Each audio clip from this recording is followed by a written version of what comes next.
Ladies and gentlemen, welcome to It's Rainmaking Time. This is Kim Greenhouse.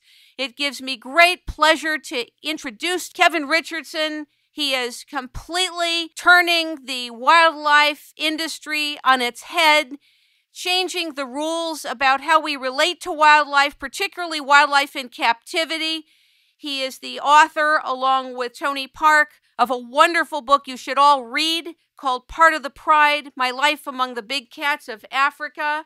He has a wonderfully classy wife named Mandy who does the PR and marketing for him, who's awesome with people. And frankly, he has shown that we have to be rethinking our relationship not only to conservation, but to nature, to wildlife. He's also the producer, presenter, and the animal behaviorist of a brand new film called White Lion, Home is a Journey. He has produced other documentaries. One is called Dangerous Companions, and the other one is called In Search of a Legend about black leopards. He has so much to teach us. Welcome, Kevin Richardson, to It's Rainmaking Time. Good evening. Good evening to you. Thank you very much for having me. I'm really honored to have you on the show, Kevin. And there's so much that you communicated in your book, Part of the Pride. I read it twice, actually. I think the first thing that was very profound about the book, and I really want to talk about the book because I know it came out in 2009. I want to really start with that if we can. You make a lot of these distinctions about hunting, about farming, about how we treat and take care of wild animals in captivity. And you also make some distinctions in the book about just because they're in captivity doesn't mean we get to treat them poorly. You have a paradigm about this that's as serious and as rigorous as Muhammad Yunus's of the Grameen Bank when he said to the banking industry and to humanity, we don't have to use collateral to issue loans. What you're doing in your body of work is really turning the tables on perceptions of animals who are in captivity. Talk about that. It all started pretty much a long time ago. I had the same kind of thinking as most people before I met my first two lions. But having got to meet these creatures and realize that there's more to a lion than just these big cats that everyone perceives to be ferocious, man-eating predators, and that these two lion cubs that were actually brothers were so different and had such different personalities. It got me really thinking about the kind of lives that animals do lead in captivity. And I'm not just talking about lions, it's all animals, in fact. I mean, we can take what I say about things in the book and bring it to the home and the way some people can even treat their domestic animals. But specifically for lions, I thought there's got to be a different way to get down and work with them to make their lives happy in captivity. And then I decided, and it wasn't a conscious decision, it just so happened, but the way it so happened is that I formed extremely close relationships with the animals and became part of their family. And by doing so, it made their lives a lot easier, and it made my life a lot easier working with them in captivity, because having an animal in captivity that just wants to eat you or is terrified when you come near it, it doesn't make a happy situation for you or for the animal. So that was the thinking. And I also noticed in the book that you've had a lot of these challenges with the people that are looking from the outside in at you and what you're doing, not really getting it, kind of distorting what it is that you're really doing, but not understanding that you're making connections with these animals. You have relationships with them. They're not just pets or employees of yours. And I love that. That is so true. And if you look at my run, when I was 2 years in, I didn't really have a platform to stand on and preach about it, because people would sit there and go, well, what do you know? You're going to get eaten in another year anyway. And you knew at this. So, convention overrules you, so to speak. And just to go on about that, I met a guy the other day who really actually summed up what I was trying to get at in the book. He said, Kevin, I really got what your book was about, the underlying message. And for him, it was, I talk a lot about relationships, and that is what I pride myself on, is the fact that I actually do have relationships with these animals. It's not some crazy man going into the lion's den and trying to tame the wild beast. I don't proclaim to do that. What he was saying to me is that everyone could go away from reading this book and say, well, what is your lion, in life? And I found that quite interesting. That's a great question. That's a perceptive person. Yeah, he was. I noticed that you go kind of back and forth into the spirituality of this. And on one hand, you say, I'm not into spiritual mumbo jumbo. But on the other hand, these animals have an energy about them. They have an aura about them that's real. Correct. Yeah, I don't think you could do what you were doing if that wasn't so. Do you? people refer to me as the lion whisperer.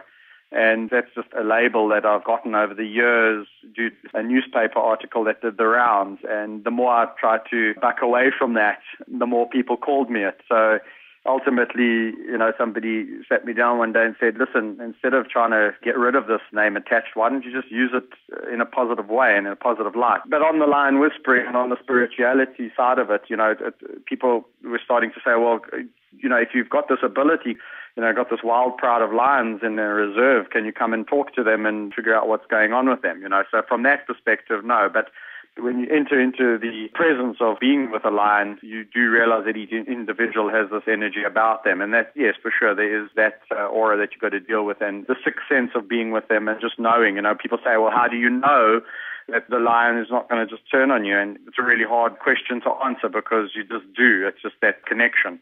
I also thought it was really classy of you in the book to honor Steve Irwin and to share that he's somebody that put his money where his mouth is and stood in his vision, but also financed that vision. I think Steve Irwin kind of paved the way for people to be able to receive you, don't you think? Absolutely. I mean, if there's one guy who I would like to follow in his footsteps, it is Steve Irwin, because he had the same kind of criticism that I'd face on a day-to-day basis, is that people were like, oh, yeah, well, the crocodiles are going to get him. And I think maybe there was an element of that's why a lot of people followed, just to see if that did happen one day. But, what I really admired is he was a guy who came from that background. I mean, his heart and soul was really in it, and the stardom came as a result of that. But he never lost focus of where his roots really were, and that was funding conservation and getting really behind it. Whereas there's a lot of personalities out there that are really good and well-liked, but if you actually go deeper down, it's from one project to the next, and each project's just treated like a different venture. What I really liked about Steve was, it's similar to me, is that it started from his passion and his love of what he does. It's really noticeable when people are doing something from their heart versus when they're just doing it for the money or for the commercial opportunity of it. You wrote a bit about the lion farms that you were taken into and revealed what happens there. I was wondering if you could speak a little bit about that and educate the public. I know you did write extensively about it in your book, but it was interesting to note that when you tried to do something about these lion farms, that industries all of a sudden went under threat. And I wonder if you could share something contextually about that with the audience. Yeah, sure. I mean, it's such a controversial topic, especially in South Africa, this whole issue of farming lions actually to be hunted. And the serious problem that I have and had is when lion cubs are utilized as kind of like a petting object, and people can go and form close bonds and relationships with them. And then those same animals, when they mature and they become a little bit dangerous for people to interact with, end up becoming trophies. And this is what was happening. I mean, there's ethical and unethical business in any industry. I mean, that happens, we know, the world throughout. But especially when it comes to the industry pertaining to lions, it just seems money is the overwhelming factor here, and greed. So although I do say in my book, I understand from the perspective where a lot of these third-generation farmers are coming from, I feel that the conservation authorities in our country aren't doing enough in terms of saying we're going to blanketly ban this captive breeding of lions for hunting altogether, because quite frankly at the moment they're just pussyfooting around it. And basically legislation that is soon to be implemented, if all things go according to plan, is really to the lion's detriment. I mean, they're just drawing out the process of an industry that will still happen. So although I'm not against hunting per se, if done really correctly, and to go into it in saying that people would feel very differently about people farming, say, for instance, our local antelope called the blesbok. No one would even give it two thoughts if those animals were shot for trophy, but because it's a lion, it does hold a different status, and people start to get more emotionally attached. The big issue I mention in the book is the practice of almost raising lions as your pets and then kind of selling them off to the trade of hunting because you can get some good money for them.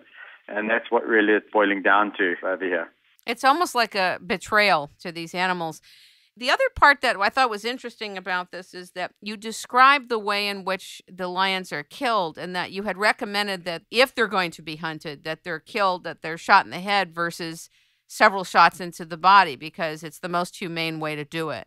Yeah, well, quite rightly so. I mean, the debate continues as to the area size that a lion should be released in before it's hunted and all of these kind of things. But quite frankly, it's inconsequential whether you release a lion in an area of 5 meters squared or 2,000 hectares, because ultimately anyone coming to hunt that animal is going to find it.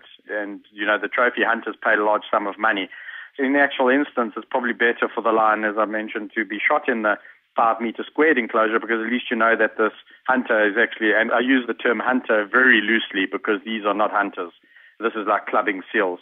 It's like shooting fish in a pond. These guys come out, and I'd rather have them shoot a lion in a 5 meter squared enclosure than 2,000 hectares where they nick it and wound it and the animal goes along suffering for the next 2-3 days. But the head versus the body shot, the reason they do that, they use a heart-lung shot, is because it doesn't ruin the trophy. So it's really quite sick if you start to analyze. Yeah, it really was disturbing to read that. And I understand that the lion population has dropped from 350,000 to almost 25,000 in 20 years? Yeah, absolutely correct, yeah. Quite staggering. And I actually did a little calculation the other day because somebody asked me when I started working with lions, what was my estimate of the lion population. And in actual fact, when I started working with lions, which was about 12 years ago, the population was probably sitting at about 120,000.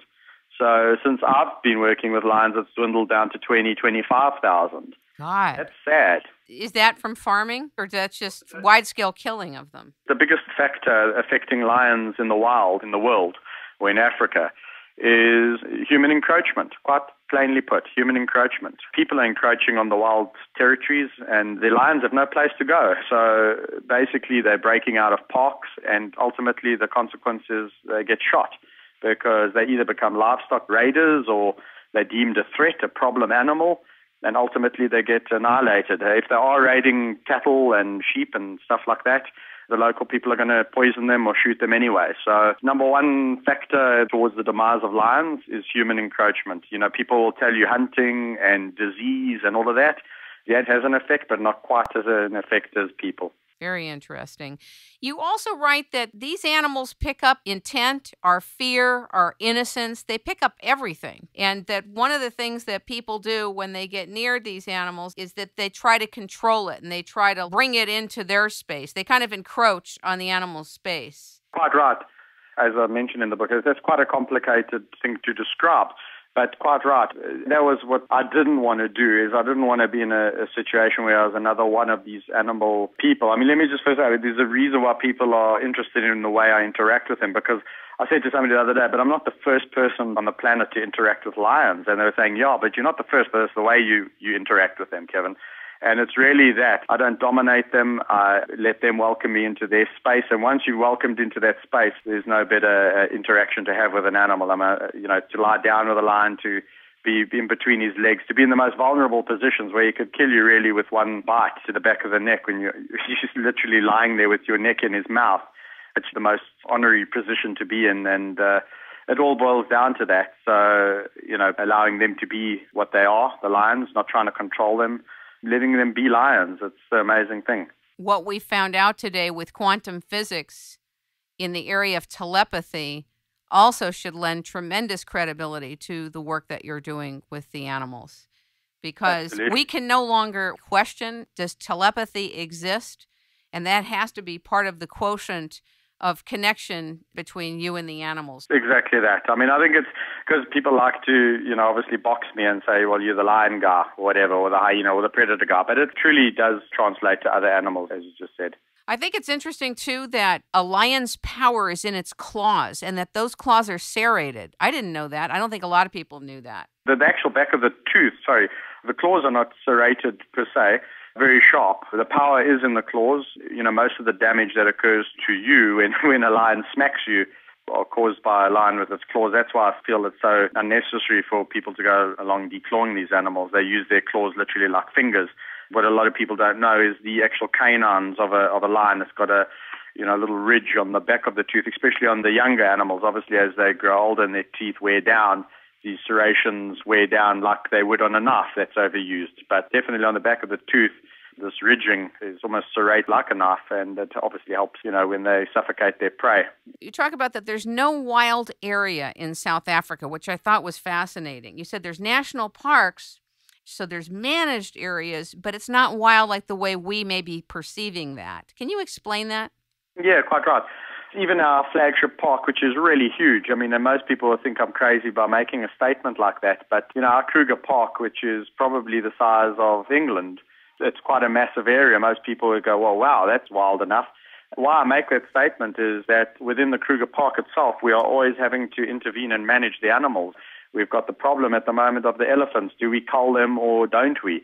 Now, if an area is truly wild, you don't have to intervene. The ecosystem is in balance, and we wouldn't even be having this discussion about whether or not you cull elephants.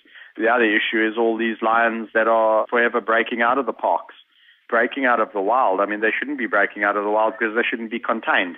So the mere fact that, we as people have put fences up means we are obviously impacting on the natural ecosystem, which in turn means that there is management needed. So for various parks, Kruger Park needs a different kind of management style as it would at, for instance, my park, which is only, 1,000 hectares. So the point I was trying to make is that as soon as humans intervene, there is this management that needs to come with it. And not everyone is always going to like what that management tool is, especially when it comes to the management of animals by having to cull them. And you also make a distinction between domesticated animals and wild animals that are born into captivity, and you want that very clear. I mean, lions that are born into captivity are a different breed, really, in my opinion, to what I've seen in my career of animals that have been brought into captivity from the wild. That, for me, I've seen it, I've experienced it, it is absolute craziness. It's a no-no. Whereas the animals that are like 50th, 60th generation living in captivity do adapt to this kind of lifestyle. It doesn't mean that we must put them in a box, give them fresh food and water and throw away the key and think we're doing a good job. It's more to it than that. But I just feel they do adapt a lot better to, when I see that people have taken animals from the wild and stuck them in a cage or in captive situations. That's crazy. I would imagine that would be very similar to humans as well. Well, absolutely. I often draw the analogy between taking lions in a zoo, for example, and people in prison, and you tell me the difference.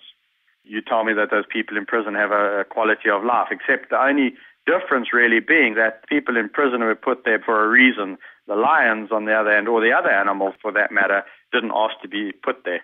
This part of you that knows when and how far to push the barriers, don't you think that part of you has kept you alive?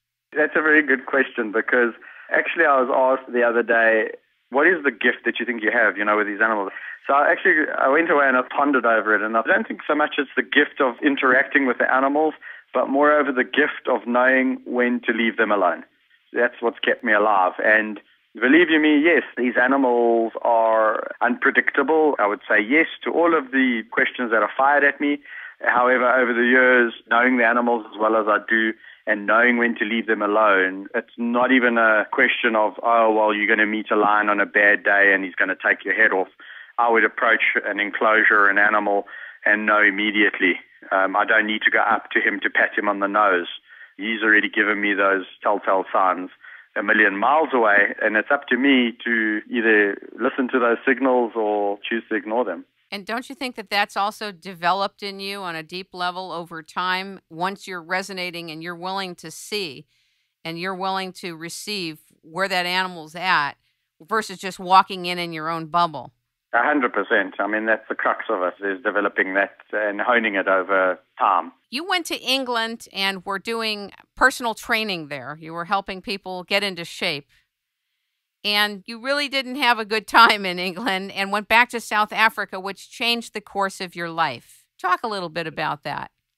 It's amazing how things happen in your life, and you don't know where you're going and why you do them. But I think everything has a reason as to why it happened, and I needed to probably get that out of my system to realize that Africa and South Africa specifically was where I was meant to be.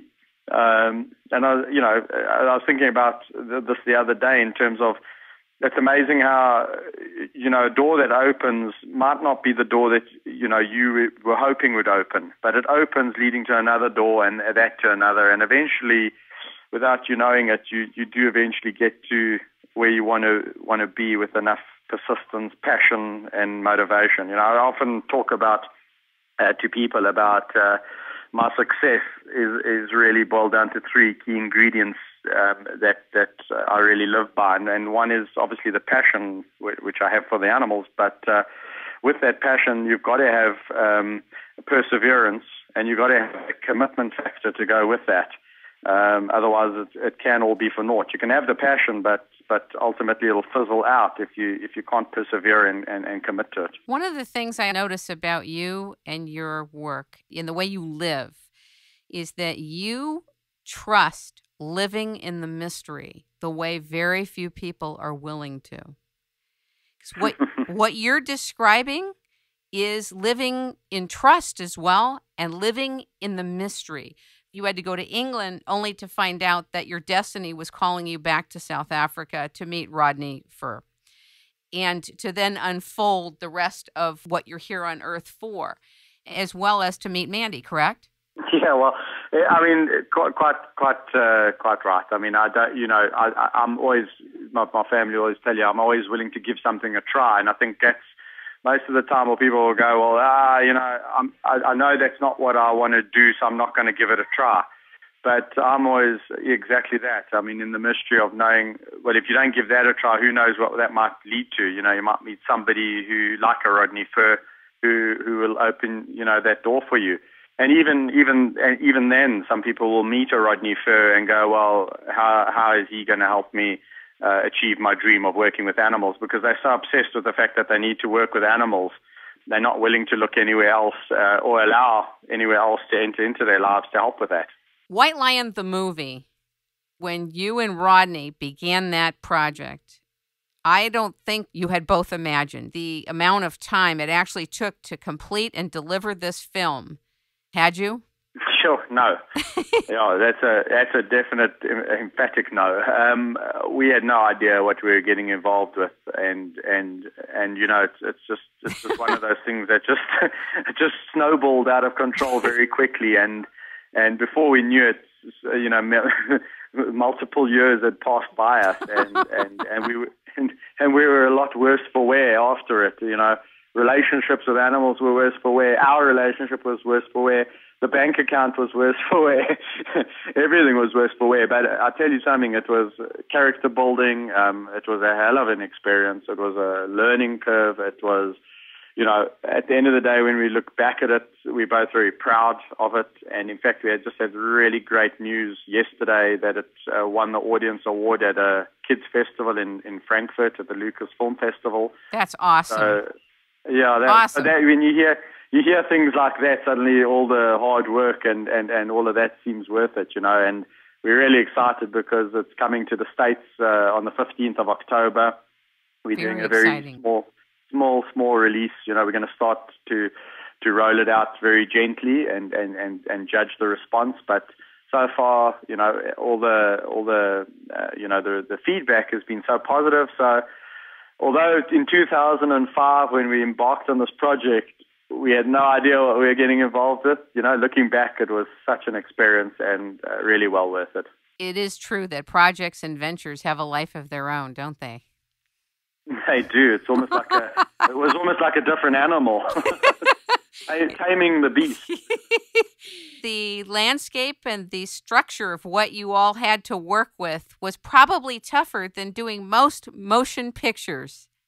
You had it tougher because you had to deal with real-time nature and wildlife. I would agree, 600 million fold. No, seriously, it was we weren't. It was one of those projects that was very ambitious, and at the end of it, we said, well, we can kind of understand why Disney films with animals are animated, because to do a real life kind of animation, which is what it really is, and follow this lion around for a full-length feature, 90 minutes, and tell a adventurous story with this animal without the animal looking like it's a circus-trained lion, because they weren't. These are just lions that I have relationships with. It was a hell of a task, a mammoth task, but I mean, at the end of the day, I think the results were completely astonishing to everyone, because people just are staggered by how the animals did what they did in the film, and that's where we had the passion, the patience, and the perseverance, and the commitment to see it through. Because I mean, we could have easily at year 2 say, you know what, this is killing us. Let's just quit while we're ahead. But we managed to finish it. Sometimes even when you want to quit, the Great Spirit doesn't let you. Well, no, exactly. You can't, even if you want to sometimes, because you're just carried away by the project. It takes you like on a wave. Exactly. Too entrenched, absolutely. And, we owed it as well to the animals that had worked so hard on the film, and also the people. Everyone who contributed to the film contributed so much time and effort and energy. So we owed it to them to really, finish the dream. I also was floored when I read in part of the Pride that in making this, you had done a lot of shooting, and there was a guy that was transferring tapes to the editing facility, and he got robbed. Oh my God. Oh my God. You got to share this with the audience. If you could have planned it or imagined it or concocted something, you would have never concocted this, and yet it happened. You've got to tell them. Well, that was a movie on its own. We still got to make that movie. But it wasn't just any old footage. There was 3 components to the footage that was stolen, and there was about 32 tapes that were high definition tapes, and you can imagine what's on these 32 tapes. It was footage of aerial photography with the lions that had really been very difficult to do. It was behavior. One of our cameramen had spent months with the pride of lions, getting behavior that we needed to cut into the film, so that was stolen. And we also had some fantastic footage of our hero lion, our hero white lion, fighting this animatronic brown lion, this tawny lion, and that had all been stolen. So we had basically lost not just, a lion walking camera left to camera right, which we could have repeated at any given day. It was really significant behavioral footage and aerial footage that we couldn't retrieve.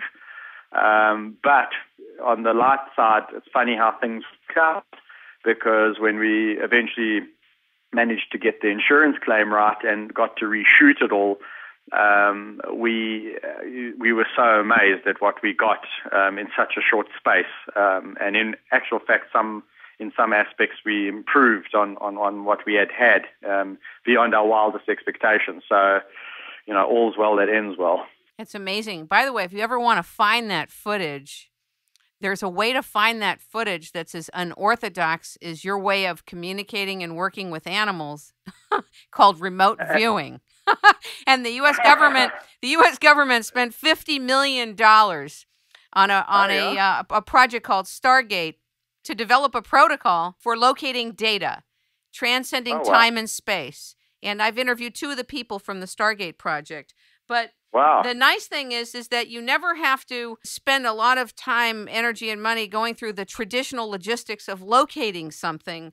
There's a way to do it that's much faster. So if you ever want to find those tapes, if you happen to want to get them, even though your film has already been released, do call the Rainmaking company. Maybe I'll be in touch, just out of curiosity, just to know where they went. And I'll be happy to put you in touch with the people that can take care of that for you. I know it sounds wild, but it's really true. That's what they do. And they also teach it. You were interviewed, was it by vets that you were going to be a veterinarian? Was it by the school, or was it by the actual veterinarians where you weren't answering their questions properly in a way that they wanted to hear? Well, that was my interview for veterinary school at the university. So this was all the professors and deans at the faculty. And yes, I had a reputation for voicing my opinions back when I was younger. I think I still do. But I told them that I didn't think that the the theory side of school, the marks, the sciences, and all of that was as critical as the practical side, and I voiced that quite. They asked me how important I felt my marks would be, and would I pick up my grades, and I told them that I felt that they should really be concentrating more on people who had an affinity for the animals and who really loved the animals, and that the grades weren't the be-all and end-all. Yeah, well, again. Just to say I didn't get in. Yeah, I understand. Well, you weren't supposed to get in, thank God. You were supposed to get out, quick. Yeah, exactly. There's a classic point of, the mysteries and the reasons, at the time I was upset and horrified, but things happen for a reason. And also your experience in England and it just not quite working out for you was really the silver lining in the beginning of you stepping into your full destiny. Well, yeah, exactly. Imagine I'd found England okay and I'd got into a job and got into the rut there. We might not be having this conversation. You had talked about wanting to raise money for buying land for conservation. And I was wondering how that's going. Are you in a fundraising process? I know you're doing part of it through documentaries, but I was wondering how it's going.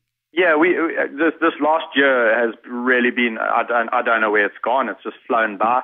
And there's been so much on the go, which has all been really, really positive, which has been fantastic. But the trust that I've been wanting to set up, and I mean that we're actually busy as I speak on the phone to you, are busy with that because yes, that is something definitely for 2011, and it's really about giving back to the conservation. There's some projects that I've earmarked in Botswana, and the likes of there's one in South Africa as well, where I feel they definitely need the captive ambassadors to help give them a boost.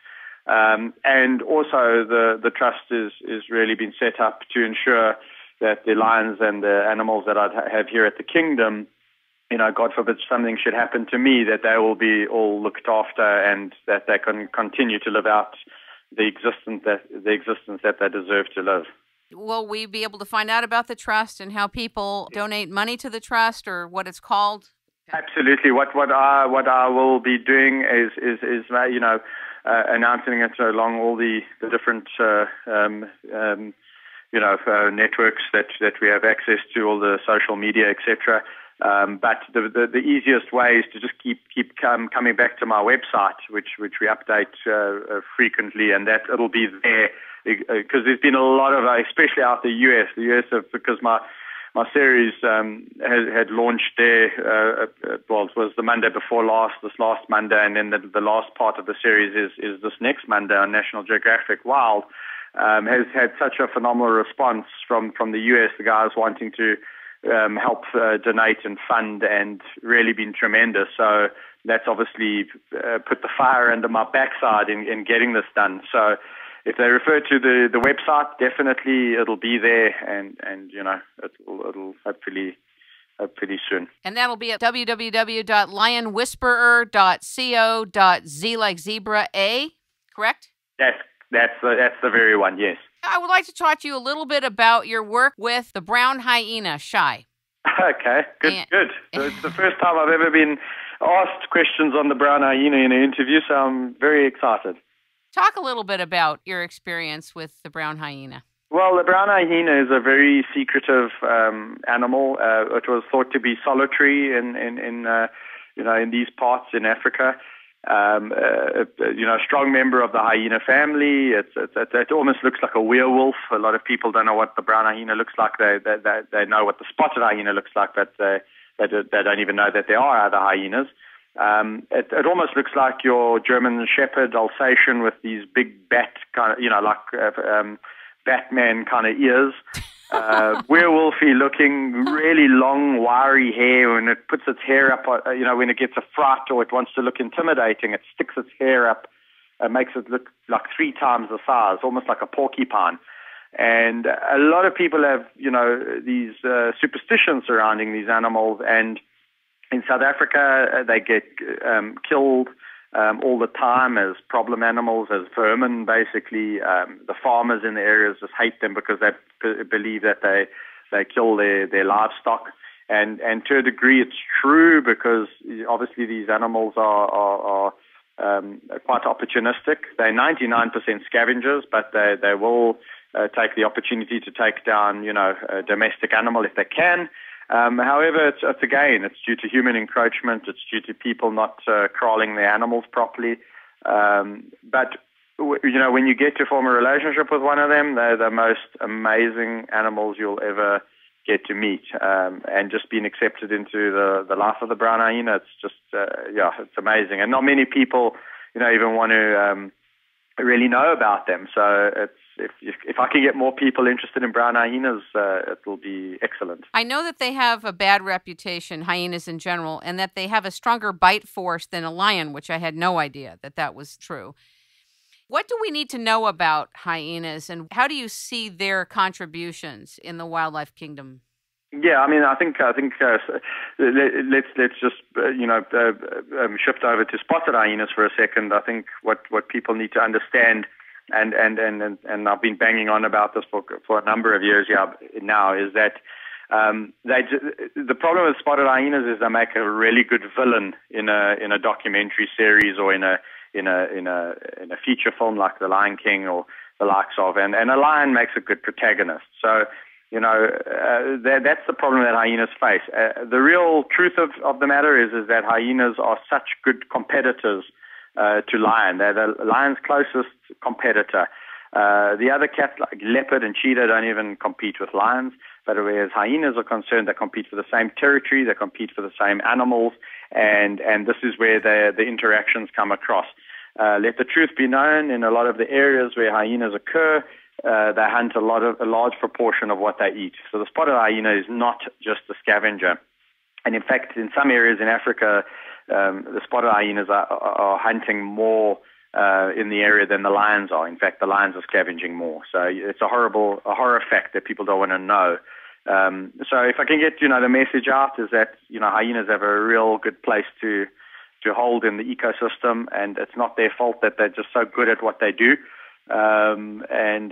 People just, if they took the time to not listen to all the mumbo jumbo and actually did a bit of homework, they'd realize that they're absolutely brilliant animals worth conserving and worth loving. Have you ever been scared with any wildlife at any time on an internal level, whether you showed it or not, but internally that you were concerned for yourself? It's a hard one because I suppose each individual has got their level of what they would perceive to be as concern, and in the moment, there has been situations where I think yes, that was concerning, and then a day later, after mulling over it, I think to myself, no, I wasn't. It wasn't worth being concerned over. So maybe yes, there has been instances where I have been in a situation where I've misinterpreted the situation, and it's normally when you get into these situations where you are, stepping out of the norms, like a mother with her cubs, or a male lion who's mating with a female. So you really are exploring, the edges. And so I suppose yes. The answer is yes, but I suppose it's how you deal with it. I think the animals feel that too. There's probably instances where they walk away, or I walk away, and they go, "Sure, that was a close call with Kev. I was really scared. I thought I was going to get my head taken off, but sure, my heart was racing." Now, I noticed that you do not carry a stick, which traditionally happens working with lions.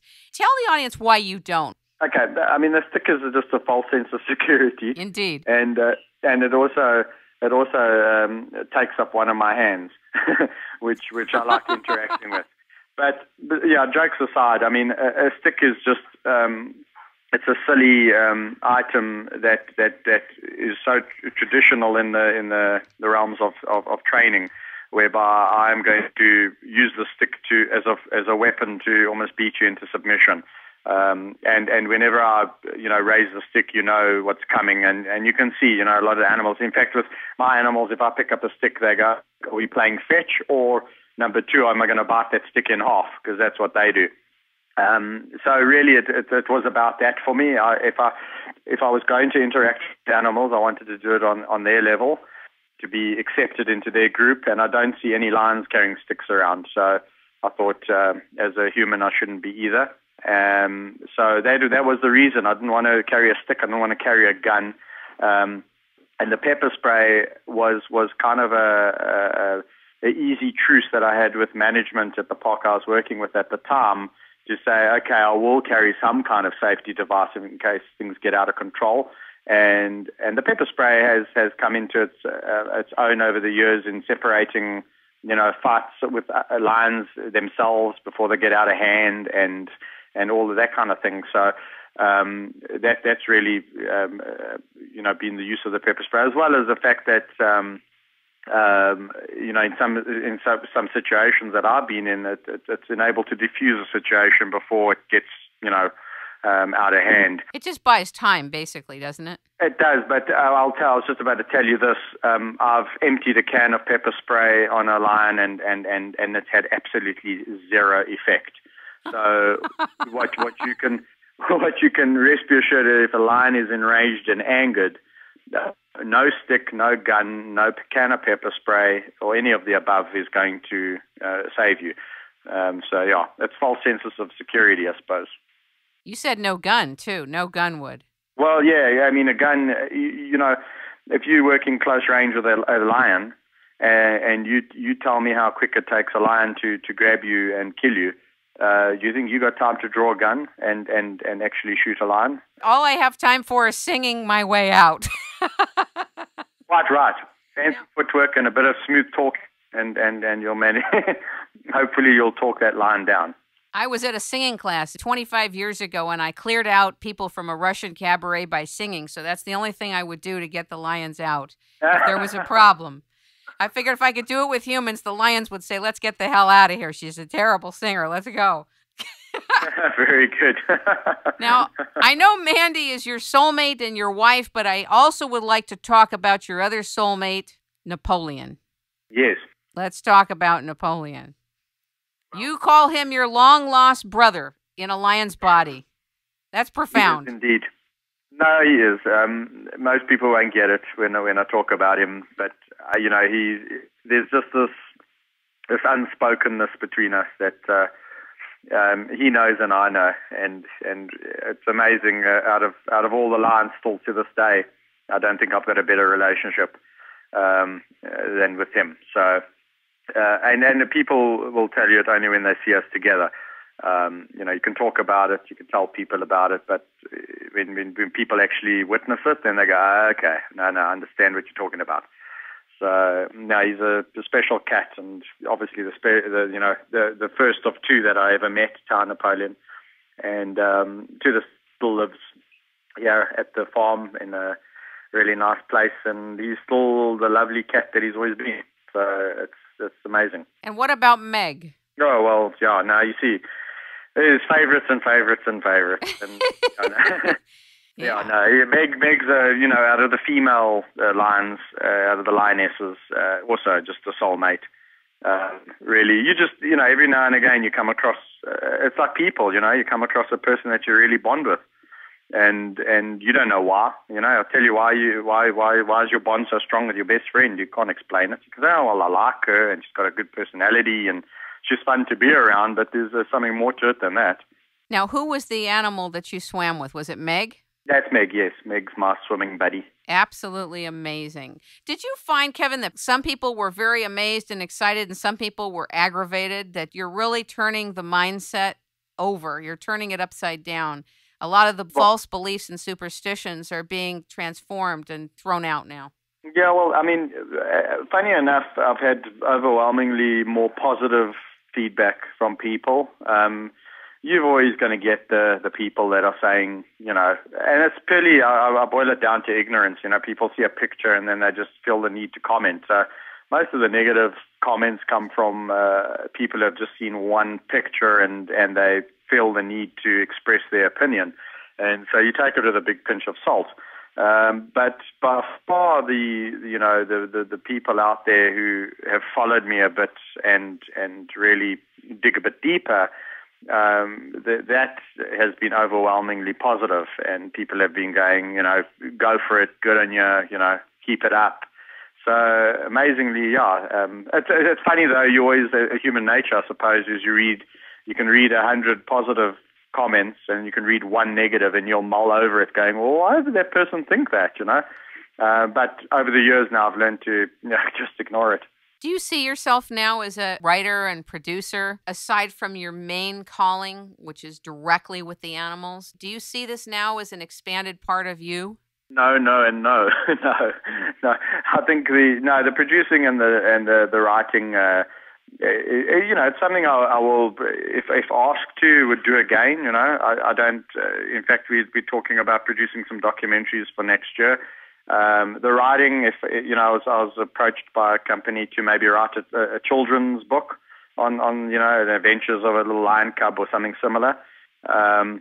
And that I would do, but no, I don't want, I don't see myself as delving into the realms of writing and that. I think my specialties and my forte lies with the animals, and in fact, that's where I want it to be. I think that's, where it needs to be. That's the primary calling. We really have enjoyed having you on the show. It's such an honor. And one of the things I appreciate in listening to you and reading your book is the fact that you've maintained your humility, which is often very hard when somebody has simple beginnings, not simple in terms of your life, but simple in terms of the structure of life. And then all of a sudden, the manifestation from a book and then a film and then being on this channel and that channel. You seem like you've maintained your poise and your peace and your core. Well, I hope so, and I'm glad you've said that, because it really is important to me. Because I think that's one thing that people should never forget is their roots, and then that's another thing the animals will teach you very quickly is to be humble, humility. I mean, that's the number one thing. That's one thing to say over the years. What is the one thing that the lions have taught you? And that it's humility. Can people come to visit Lion Park? We are hoping to be open to it. We're not going to be open to the masses, in terms of the mass public, but we will be open to, and again, it'll appear all on the website. But we hope to make it a park whereby we can have these smaller groups around and give them a really good experience. Let the animals. Again, it's about the animals. I don't want masses of people coming and prodding and poking. Right. It will be controlled tours through the park, and at the animals' time. And if the animals want to come up and greet, they can. If they don't, then tough on you. So yes, to answer the question, definitely. And again, 2011, we are starting to do it. We've opened up to international volunteers are coming out, and they've been really good. Helping out at the park, and so from that perspective, it's already started, and we've been doing some corporate things, corporate tourism, motivational talks, team building, and that kind of stuff. It's really been fun for the animals, fun for us, and it's been good. That's awesome. Well, I look forward to coming to meeting you and Mandy and Meg and Napoleon and the other members of the family, and visiting the entire pride. God bless you for doing what you're doing. Thank you so much, and I really appreciate it. Thank you for having me on your show. It's a pleasure, and thank you so much. And thank you to Mandy for making this possible as well. Many blessings. I'll definitely pass it on. It's rainmaking time, Kevin. Okay, yes, definitely it's rainmaking time. It's rainmaking time.